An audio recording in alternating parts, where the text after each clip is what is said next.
ဒ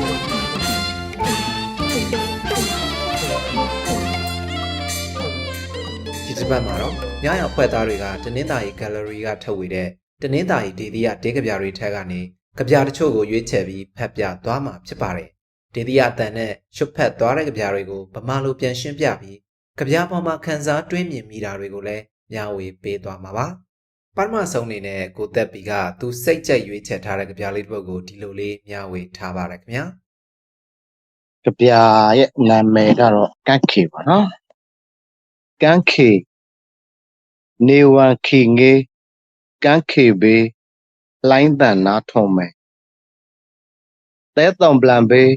လက်ခလာမေးပန်လဲလေရှူမယ်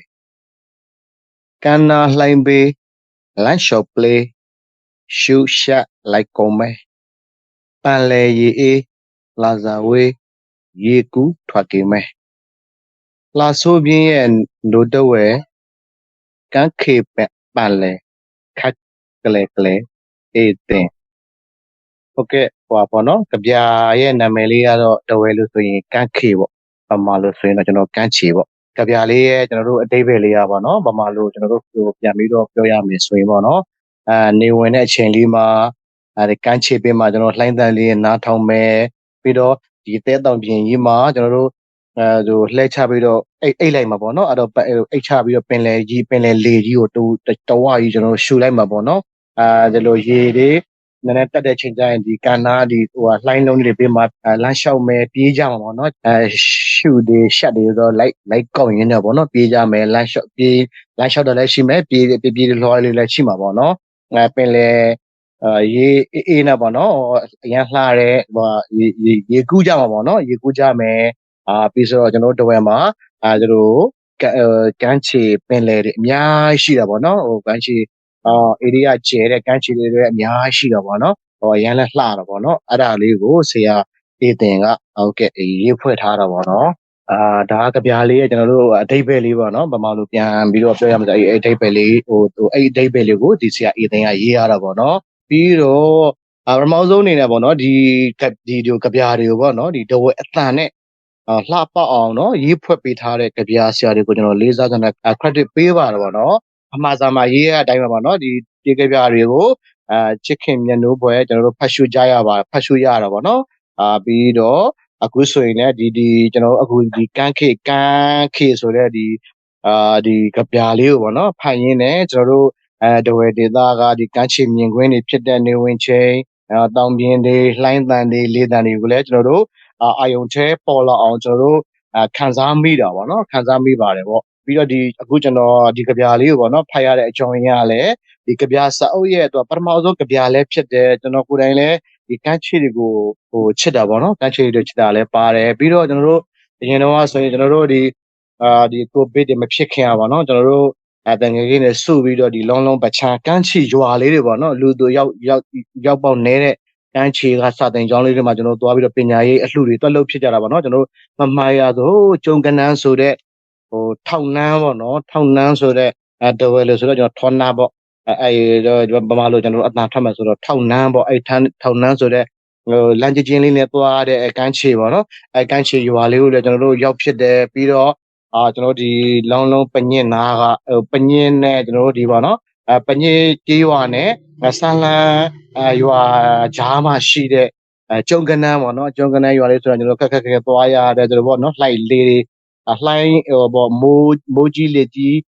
လေရီတက်တဲ့ချိန်ဆိုရင်ကျွန်တော်ကြောက်တုံးနေကျွန်တော်ဖြတ်ပြီးသွားရတာပေါ့နော်ဆိုတော့အဲ့ဒီအမှတ်တရလည်းကျွန်တော်ပြန်ခံစားရတာပေါ့နော်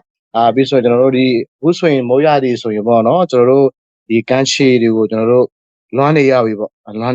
ဆိုတော့အခုကြပြဖိုက်ရင်းနဲ့လည်းအမှတ်တရတွေပြန်ပြီးတော့ဖြစ်ပေါ်စေတော့ပေါ့နော်ဟုတ်ကဲ့အဲ့ဒီခံစားချက်တွေအမှတ်တရတွေနဲ့ဒီကန်းခေဆိုတဲ့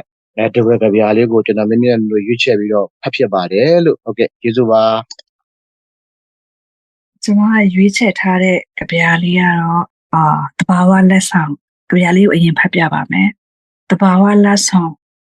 ရည်ဒီခရွန်းတွေပေါ်လာရဲ့နုံမျိုးပြတဝဲဆန်တွေဘားတွေစိုက်ပြီးစားဘုံလုံးကျေးဇူးများတောတွန်ရင်မလေးစီးလာဟဲနူတီရဲ့တဝဲပန်လေကြီးဟိုကပြီးထားတွန်တွေကျေးဇူးများ ပန်လေကြီးကိုသွားကြည့်မယ်စီပန်းဖြေကိုကွယ်လီကြီးလေးငယ်ငါးဖမ်းသွားပန်လေကြီးစုတရားမုတ်တုံမိုးတွေတွန်းလာဟဲနုဒေတာတဝဲရေကဒံကြီးတွေပေါ်များများဒေတာအလှပြတရားစာတားတွေပေါ်လာရဲ့နူတိုင်းမျိုးတဝဲမျိုးရီရွာတွေတော်စီကနုံလေးကြီးစုများတဘာဝအလားလေးပေါ်လာဟဲနူနေထိုက်ဟိုကွယ်မပစ္စည်းအော်နဲထီတီထားနူလေးတဝဲတာကြပြဆရာကွန်တာဘာကြောင့်ဒီကြပြလေးဖတ်ပြလဲဆိုတော့တကယ်ကျမတို့တဝဲသူတဝဲသားတွေကကျမတို့တဝဲသူတဝဲသားတွေဆိုရတဲ့ကျမပေါ့နော်ကိုဒေတာမှာကိုနေထိုင်ရင်းနဲ့ဒီကြပြလေးဖတ်ကြည့်တဲ့အချိန်မှာပူချစ်သွားတယ်အဲ့စိတ်ကိုဝင်သွားတာပေါ့နော်ဒီကြပြလေးကပြီးရင်ဘာမှမလိုဘူးအရန်ကိုဟိုလေးဟိုနန့်ပုံနန်းအဲ့လိုမျိုးခံစားရတယ်ကိုနေထိုင်ရတဲ့တဝဲမျိုးကလေအဲ့လိုမျိုးခံစားရတယ်အဲ့ဒီဟာလေးစားဖို့တောက်ဖို့နောက်ပြီးတော့တောတောင်တွေဟိုဟာဒီဆန်စပါးပေါ်တယ်ငါးပေါ်တယ်ပင်လယ်တွေဟိုအစိတ်ပန်းဖြေဖို့အတွက်ကိုပင်လယ်တို့ရေတခွန်တို့ပေါ်တယ်အဲ့လိုမျိုးဆိုပြီးဆုံးတယ်ဆိုတဲ့ခံစားချက်မျိုးရတယ်ပေါ့နော်ဒီ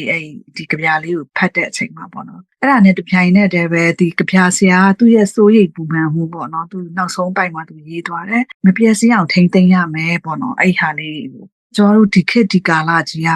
ပျက်စီးဖို့အရန်လွယ်ကူတယ်လူလုံးတဲ့ဘေးအန္တရာယ်ဒါမှမဟုတ်လည်းသဘာဝဘေးအန္တရာယ်ကြောင့်အလှတရားတွေကပျက်စီးဖို့အရန်လွယ်တယ်ဆိုတော့ဒီကြပြလေးကကိုပြန်ပြီးတော့သုံးသက်စေတယ်ငါမပျက်စီးအောင်ထိမ့်သိမ်းရမယ်ပေါ့နော်ငါကြောက်ပေါ့နော်မပျက်စီးအောင်ထိမ့်သိမ်းရမယ်ပြီးရင်ပိုတန်ဖိုးထားပြီးတော့ချစ်တက်လာတယ်အဲ့ဟာကြောင့်ဒီကြပြလေးကိုရွေးချယ်ပြီးတော့ဖတ်ပြခြင်းဖြစ်ပါတယ်လို့ကျေးဇူးအများကြီးတင်ပါတယ်နားဆင်ပေးတဲ့အတွက် တဘာဝလက်ဆောင်ကြပြကိုရွတ်ဆိုမျှဝေသွားတာကတော့မမျှဖြစ်ပါတယ်နောက်ထပ်များရဖွဲ့သားတူဖြစ်တဲ့ပပရွေးချက်ထားတဲ့ကြပြကိုလည်းခန်းစားနားဆင်ကြရအောင်လားခင်ဗျာဒီနေ့ကျမဖတ်ပြမယ့်ကြပြကတော့ရေကဒံပေါ့နော်